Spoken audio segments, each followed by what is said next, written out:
نحمده ونصلي على رسوله الكريم اما بعد فاعوذ بالله من الشيطان الرجيم بسم الله الرحمن الرحيم رب اشرح لي صدري ويسر لي امري واحلل عقدة من لساني يفقهوا قولي.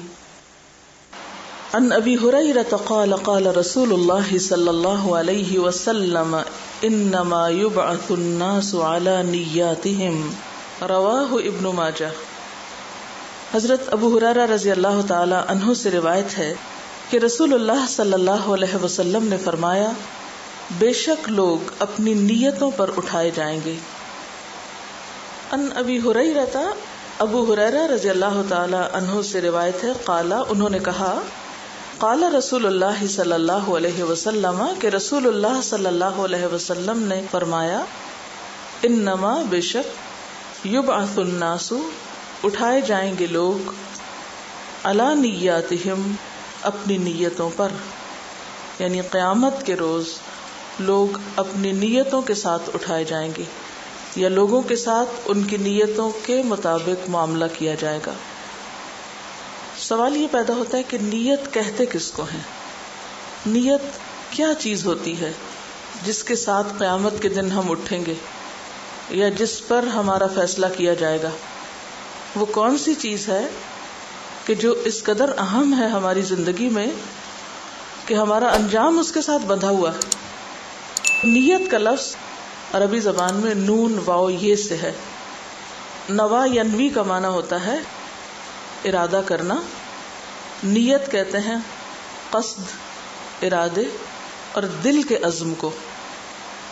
دوسرے لفظوں میں کسی بھی کام کے کرنے کا سچا اور پکا ارادہ، ایسا ارادہ کہ جو انسان سے کام کروا بھی لے، یعنی پختہ ارادہ. اسی سے لفظ نوات نکلا ہے. قرآن پاک میں آتا ہے، ان اللہ فالق الحب والنوا. نوات گٹلی کو کہتے ہیں. گٹلی کہاں ہوتی ہے؟ پھل میں، پھل کے اندر والے حصے میں، اور اندر والے حصے میں پھر گٹلی کے اندر کا حصہ جو دراصل آگے درخت اگنے کا ذریعہ بنتا ہے، وہ مزید اس کے اندر ہوتا ہے. مثال کے طور پر اگر آپ آڑو کو دیکھیں تو آڑو میں گٹلی کہاں ہوتی ہے؟ اس کے بالکل اندر والے حصے میں، سینٹر کور میں. اور پھر اس گٹلی کا فنکشن کیا ہوتا ہے، کام کیا ہوتا ہے؟ اگرچہ وہ انتہائی چھپی ہوئی چیز ہوتی ہے، لیکن اسی کے اندر صلاحیت ہوتی ہے آئندہ مزید ایک درخت لگنے کی. پوری انفارمیشن اگلے درخت کی اس گٹلی کے اندر سٹور ہوتی. اگر دوسرے لفظوں میں آپ یہ کہیں کہ آڑو کے پورے درخت کی پلاننگ اور اس کے سارے کمپوننٹس اس گٹلی کے اندر ہوتے ہیں. اس کے اندر ایک مائکرو ٹری ہوتا ہے، یعنی پوری انفارمیشن سٹور ہے اس میں کہ اس بیج کے اندر سے کتنا بڑا درخت نکل سکتا ہے، کتنی اس کی شاخیں ہوں گی، کتنے پتے ہوں گے، کتنے پھول اس پہ لگیں گے، کتنے پھل بنیں گے، کیا اس کا سائز ہوگا، کیا ذائقہ ہوگا، کیا رنگ ہوگا، کیا خوشبو ہوگی. یہ سب کچھ، ساری انفارمیشن کہاں سٹور ہوتی ہے؟ اس مائکرو چپ میں، جس کو آپ بیج کہتے ہیں. تو اگر دوسرے لفظوں میں یہ کہا جائے کسی درخت کے اگنے کا یا آڑو کے درخت کے اگنے کا سارا انحصار اس کی گٹلی پر ہے، تو کیا یہ بات درست ہوگی؟ اس کے علاوہ کسی اور چیز پر تو نہیں. آپ اس گٹلی کے بغیر کسی اور چیز سے آڑو کا درخت نہیں لا سکتے. پورے کا پورا انحصار اس ایک گٹلی پر، جس کو آپ ربش سمجھ کے پھینک دیتے ہیں، لیکن آئندہ کے لیے سب کچھ اسی کے اندر سٹور ہوتا ہے. بالکل اسی طرح انسان کے اعمال کا انحصار اس کے اندر کے ارادے پر ہوتا ہے. جتنا وہ پختہ ہوتا ہے، جتنا وہ عمدہ ہوتا ہے، جتنا وہ اچھا ہوتا ہے، اتنا ہی عمل اچھا ہوتا ہے. اور اسی درجے میں پھر وہ عمل اسے دنیا میں بھی فائدہ دیتا ہے اور اس کے لیے صدقہ جاریہ بھی بنتا ہے. اگر اعمال کو ہم 2 حصوں میں تقسیم کریں تو ما قدموا و آثارہم میں ہمارے موجودہ اعمال جو اس دنیا میں ہم کر رہے ہیں، اور وہ جو مرنے کے بعد ہم کو فائدہ دینے والے ہیں آثار ہمارے، وہ سب کے سب دراصل اس گٹلی یعنی اس نیت پر منحصر ہیں کہ اس کا سائز کیا ہے، اس کی صحت کیسی ہے اور وہ کتنی محفوظ ہے. اگر اس گٹلی یا بیج کو کیڑا لگ جائے یا اس میں کوئی خرابی پیدا ہو جائے تو پھر کیا ہوتا ہے؟ یا تو پودا اگتا ہی نہیں، یا پھر اگ جائے تو پھل نہیں لاتا، اور اگر وہ کمزور ہے تو کم پھل لائے گا۔ مثلاً آپ گندم اگانا چاہتے ہیں، آپ بازار میں جائیں گندم کا بیج لینے کے لیے تو پوچھیں کہ کون سا چاہیے، کئی قسمیں ملیں گی آپ کو ایک ہی چیز میں۔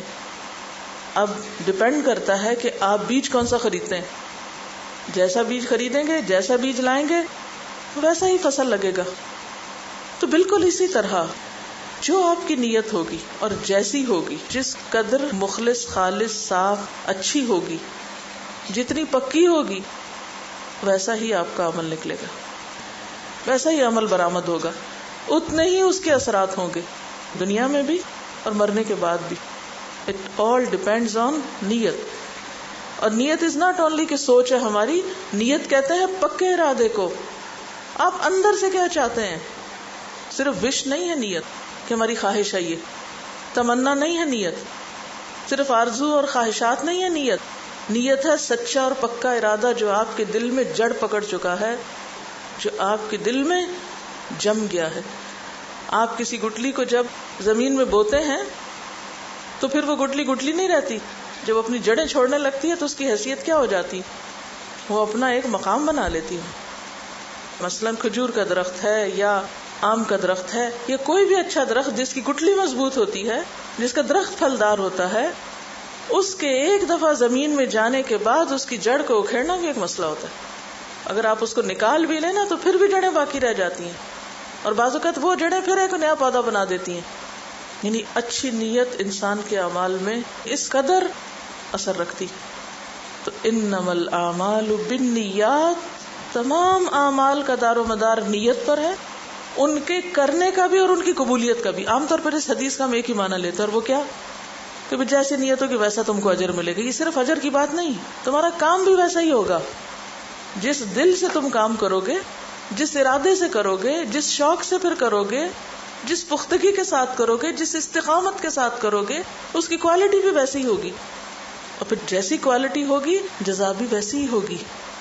عام طور پر کچھ کام کرنے کا ہمیں ارادہ نہیں ہوتا، ہم اوپر اوپر سے کہتے رہتے ہیں ہم کریں گے، انشاءاللہ کریں گے، ضرور کریں گے، لیکن اندر سے کھوٹے ہوتے ہیں، دل میں کچھ ہوتا ہے، زبان پہ کچھ ہوتا ہے، لہذا کام بھی کبھی نہیں ہو پاتا۔ یہ ہو نہیں سکتا کہ جس چیز کے لیے ہم سچی نیت کر لیں اور سچا پکا ارادہ کر لیں پھر وہ کام نہ ہو۔ وہ کام ہو جاتا ہے، وہ کتنا بھی مشکل ہو، وہ کتنا بھی ناممکنات میں سے ہو، وہ کتنا بھی بڑا ہو، وہ ہو جاتا ہے۔ اور پھر قیامت کے دن اللہ تعالیٰ جب آپ کو اجر دیں گے، جزا دیں گے، تو وہ بھی محض ظاہری شکل و صورت کو دیکھ کے نہیں دیں گے، کیونکہ آپ نے دیکھا ہوگا کہ جس پودے کی جڑ نہیں ہوتی وہ کتنا بھی بڑا وہ بہت جلدی سوکھ جاتا ہے، نہ وہ پھل لا سکتا، نہ اس کا کوئی شیڈ رہتا ہے باقی، اور نہ ہی کچھ اور، وہ ختم ہو جاتا ہے۔ بالکل اسی طرح وہ عمل جو محض نمائشی ہو، جو پودا کہیں سے کاٹ کے آپ نے لا کے نمائش کے لیے لگایا ہو گھر میں، عام طور پہ پہلے لوگ کیلے کے درخت لگایا کرتے تھے شادی بیاہ کے موقع پر سجاوٹ کے لیے، تو وقتی نمائش ہوتی تھی، وقتی طور پہ وہ جگہ سج جاتی تھی، لیکن اس سے کبھی کوئی پھل نہیں نکلا تھا، وہ پودا خود بھی سروائیو نہیں کرتا۔ تو اسی طرح جب نیت اچھی نہیں ہوتی تو ہمارے بڑے سے بڑا نمائشی عمل جو ہے وہ بہت جل سڑ جاتا ہے، ختم ہو جاتا ہے، اس سے کچھ بھی آگے نہیں پھوٹتا، کچھ بھی نہیں نکلتا، وہ وقت کے ساتھ ہی ختم ہو جاتا ہے۔ اور ایک اچھی نیت سے کام کا آغاز ہو، پھر اس کے بعد اگر اس میں خلل آ جائے، مثلاً آپ نے اچھا سا بیج بویا زمین میں لیکن پھر حفاظت نہیں کی اس زمین کی، اس کے ساتھ اور جھاڑ جھنکار نکل آئے، یا پھر یہ کہ کیڑا لگ گیا اس کی جڑ کو اور آپ نے پرواہ نہیں کی، توجہ نہیں دی، تو بھی اچھا درخت نہیں نکلے گا۔ تو یہ بھی کافی نہیں کہ ہم ایک دفعہ اچھی نیت کر لیں، اچھا ارادہ کر لیں اور اس کے بعد غافل ہو جائیں اس سے، نہیں، پھر آپ کو اس کے ساتھ ساتھ دیکھنا پڑے گا، کیئر کرنی پڑے گی کہ کہیں ایسی تو نہیں کہ نیت بدل گئی۔ جنگ احد میں آپ دیکھیں کہ مسلمان کتنے جذبے اور کتنے جوش کے ساتھ گھر سے نکلے تھے۔ آپ صلی اللہ علیہ وسلم کا ارادہ تھا کہ مدینہ میں رہ کے جنگ لڑی جائے، لیکن کچھ لوگ اتنا شہادت کا شوق رکھتے تھے اور اتنا زیادہ جذبہ رکھتے تھے کہ نہیں، ہم باہر نکل کے جنگ کرتے ہیں۔ اور وہاں جا کر جب دیکھا کہ کامیابی ہونے لگی ہے اور مال غنیمت ہاتھ آ رہا ہے تو کیا ہوا، تھوڑی سی نیت بدل گئی، تھوڑا سا شوق بدل گیا۔ اب کیا تھا، وہ نکلے تھے جہاد کرنے، اور وہاں جا کے دنیا نظر آئی تو نیت بدلی اور فتح ناکامی میں بدل گئی. جنگ احد میں ناکامی کے اوپر اللہ تعالیٰ تبصرہ کرتے ہوئے فرماتے ہیں وَلَقَدْ صَدَقَكُمُ اللَّهُ وَعْدَهُ، اللہ نے تم سے اپنا وعدہ سچا کیا تھا. اِذْ تَحُسُّونَهُمْ بِإِذْنِهِ، جب ان کو تم تہس نہس کر رہے تھے اللہ کے اذن سے، نہیں دشمنوں کو ختم کر رہے تھے. حَتَّى إِذَا فَشِلْتُمْ، یہاں تک کہ تم پھسلے. وَتَنَازَعْتُمْ فِي الْأَمْرِ، ایک معاملے میں جھگڑنے لگے کہ اب بھی یہاں کھڑے ہوں یا مال غنیمت سمیٹنے چلے جائیں. وَعَصَيْتُمْ، اور تم نے نافرمانی کر لی. مِن بَعْدِ مَا أَرَاكُمْ مَا تُحِبُّونَ، اس کے بعد کہ تمہیں وہ چیز دکھائی گئی جس سے تم محبت رکھتے ہو. کیا تھی وہ چیز؟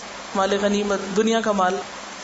تو یہ تو ظاہری علامتیں تھیں جو نقصان کا سبب بنی، لیکن اس کے پیچھے اصل وجہ کیا تھی؟ دنیا کی محبت.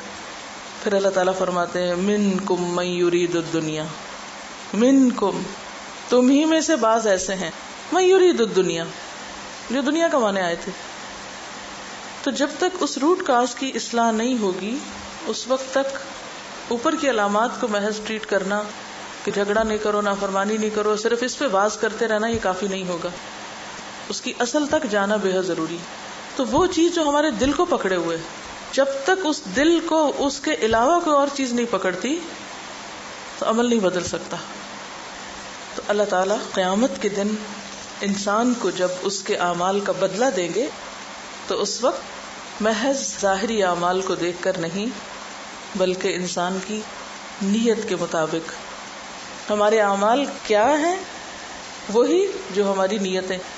ان اللہ لا ينظر الى صورکم واموالکم ولکن ينظر الى قلوبکم واعمالکم، اللہ تمہاری شکل و صورت نہیں دیکھتا اور تمہارے مال نہیں دیکھتا، وہ تمہارے دل اور تمہارے اعمال دیکھتا ہے. دل میں کیا ہے؟ نیت، ارادہ، چاہتے کیا ہو، تم کیا چاہتے ہو، اور پھر جو چاہتے ہو وہ کرتے بھی ہو، وہ تمہارے عمل میں کتنا ہے. اور یہی وجہ ہے کہ انسان کی اچھی نیت اس کے لیے بعض اوقات عمل کے بغیر بھی بہت بڑی جزا کا سبب بنتی. جیسے اچھے بیج کی بذات خود ایک ویلیو ہوتی ہے نا، اچھا بیج خریدا جاتا ہے، بکتا ہے. تو بالکل اسی طرح بعض اوقات محض نیت، اس کا بھی انسان کو اجر ملتا ہے اتنا ہی جتنا ایک کام کرنے کا. اس کے بارے میں ایک حدیث آتی ہے جو بہت ہی اہم ہے، ترمذی کی روایت ہے.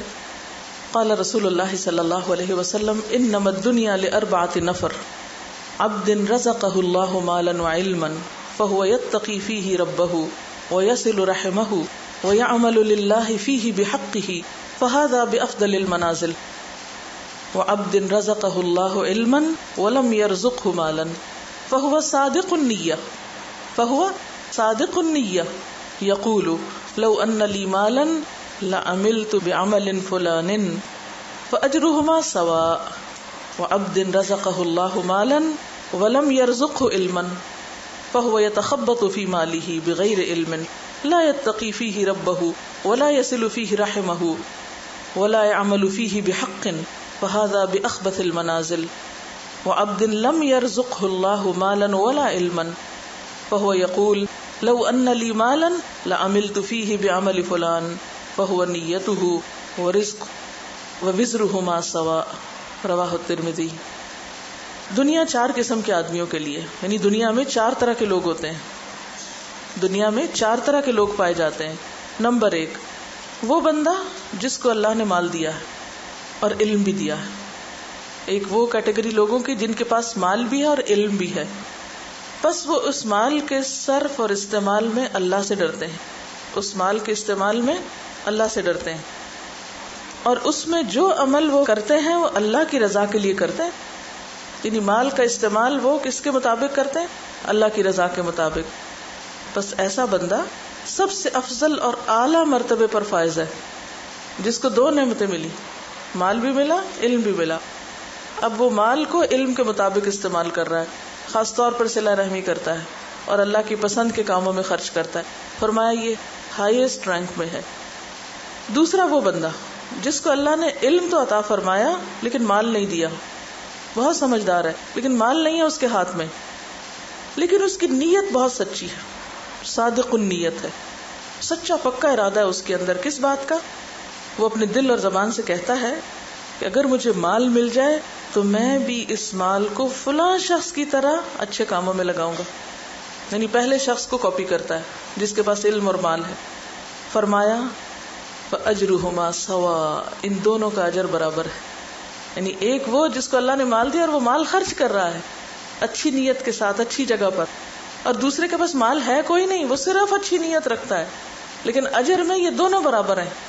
اب دوسرا تو صرف نیت رکھے ہوئے ہے، کیا تو اس نے کچھ بھی نہیں، لیکن چونکہ اس کی نیت بہت سچی ہے، کھری ہے، خالص ہے، اللہ کو اس کے جذبے اور تڑپ کا پتہ ہے، لہٰذا صرف اس کے جذبے کی وجہ سے اللہ تعالیٰ اس کو اجر میں پہلے شخص کے برابر لا کھڑا کریں گے. یہ ہے انما الاعمال بالنیات یا انما یبعث الناس علی نیاتہم. قیامت کے دن اگر عمل بہت زیادہ نہیں بھی ہیں لیکن آپ دل کے اچھے ہیں، آپ نیت کے سچے ہیں، تو آپ کو بھی مقربین میں جگہ مل سکتی ہے، کیونکہ آپ کے پاس وہ اسباب اور صلاحیتیں اور وسائل اور وہ سب کچھ تھا نہیں جس سے آپ بہت اچھے اچھے کام کر سکتے، لیکن آپ کے اندر جذبہ بہت تھا، تو تھوڑے سے کام بھی آپ کے لیے بہت بڑے ہو گئے. پھر ایک وہ شخص ہے جس کو اللہ نے مال تو دیا ہے مگر علم نہیں دیا.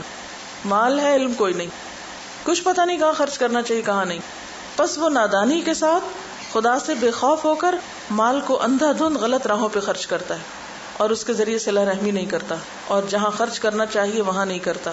یہ لوگ سب سے برے مقام پر ہیں، یعنی اللہ کے نزدیک بدترین ہے کہ جن کو اللہ نے اتنا کچھ دیا لیکن وہ اس کو ضائع کر رہے ہیں. ایسا مالدار انسان اللہ کے ناپسندیدہ بندوں میں سے ہے. اور چوتھا وہ شخص ہے جس کو اللہ نے نہ مال دیا ہے نہ علم دیا ہے، محروم دونوں طرح سے، لیکن حال یہ ہے کہتا ہے اگر مال مل جائے تو میں بھی فلاں کی طرح خرچ کروں. کس کی طرح؟ تیسرے شخص کی طرح جو غلط کاموں میں مال خرچ کر رہا ہے. یعنی اگر مجھے بھی مل جائے تو میں بھی اس طرح جوا کھیلوں یا فلاں اور فلاں غلط کام کروں، میں بھی ہوں عیش و عشرت میں لٹاؤں. بس اس کی نیت یہی ہے. تو ان دونوں شخصوں کا گناہ برابر ہے. اب یہ بدقسمت نہ مال ہے نہ علم ہے، صرف بری نیت سے کہاں پہنچ گیا؟ برے مقام پہ، برے درجے پر.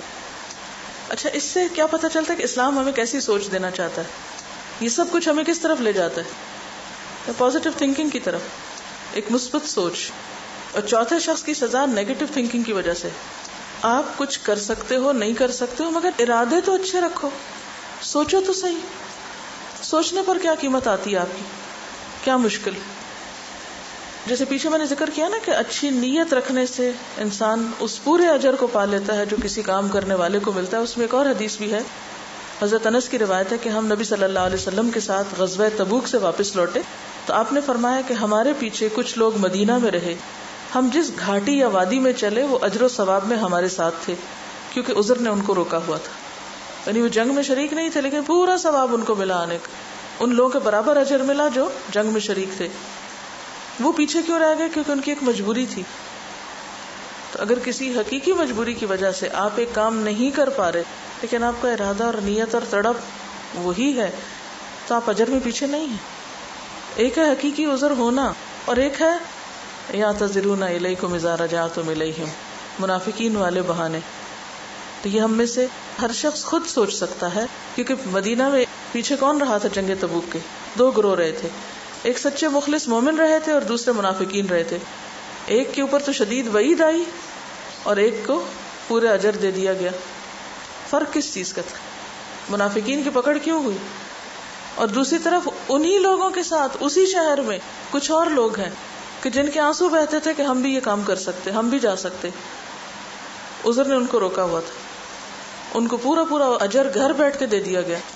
بظاہر شکل کے اعتبار سے دونوں ایک ہی طرح کا کام کر رہے ہیں نا، بظاہر عمل تو ایک جیسا ہے، منافقین کا عمل بھی وہی ہے جو مخلص مسلمانوں کا ہے، لیکن دل کی کیفیت دونوں کی فرق ہے.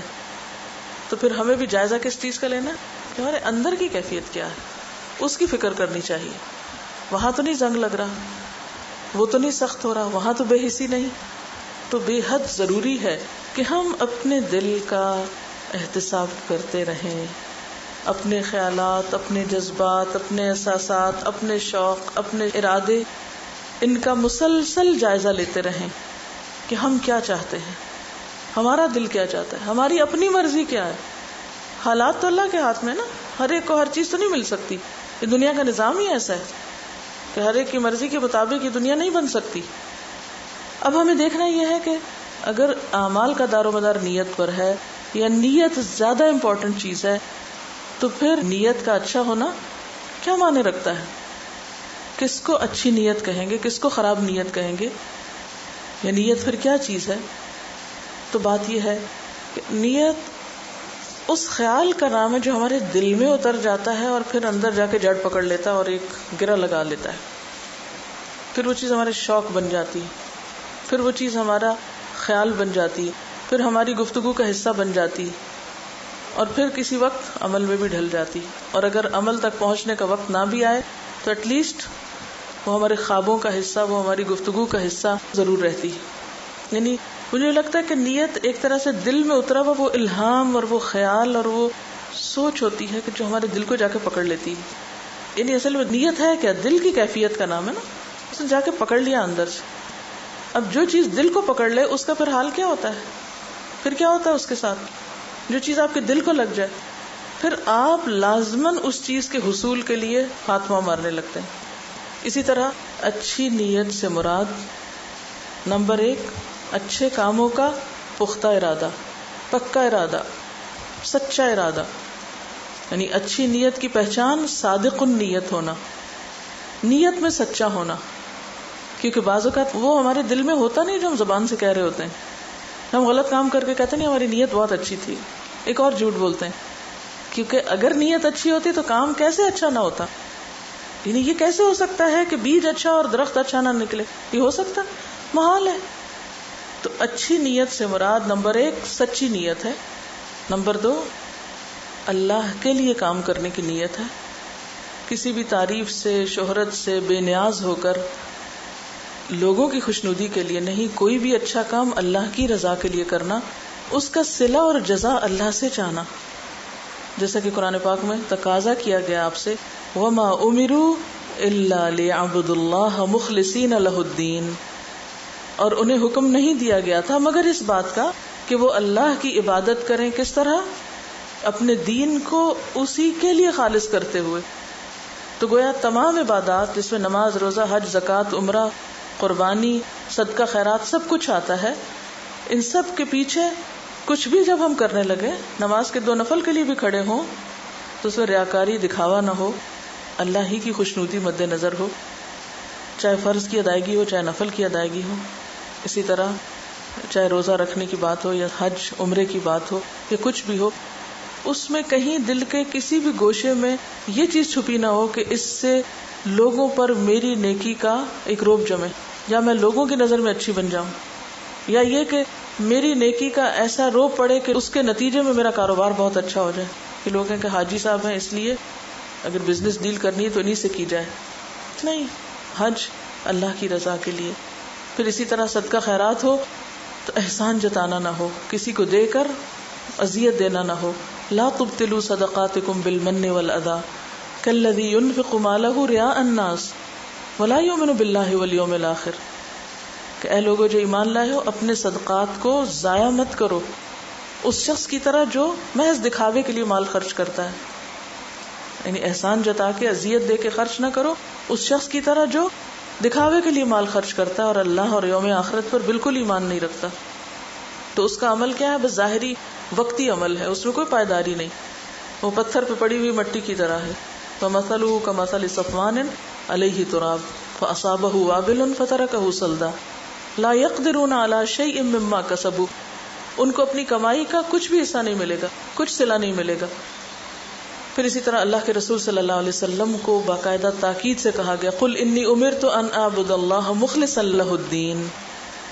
مجھے حکم دیا گیا ہے کہ میں اللہ کی عبادت اپنے دین کو خالص اسی کے لیے کرتے ہوئے کروں. یعنی جو دین کا معاملہ ہے وہ خاص بندے اور رب کا معاملہ ہے، اس میں کوئی دوسرا شامل ہی نہ ہو. قل ان صلاتی ونسکی ومحیای ومماتی للہ رب العالمین لا شریک لہ وبذلک امرت وانا اول المسلمین. کہ نیکی کے کاموں میں پیچھے نہ رہے انسان، اور جو کرے اس میں پھر اللہ ہی کی رضا مقصود ہو.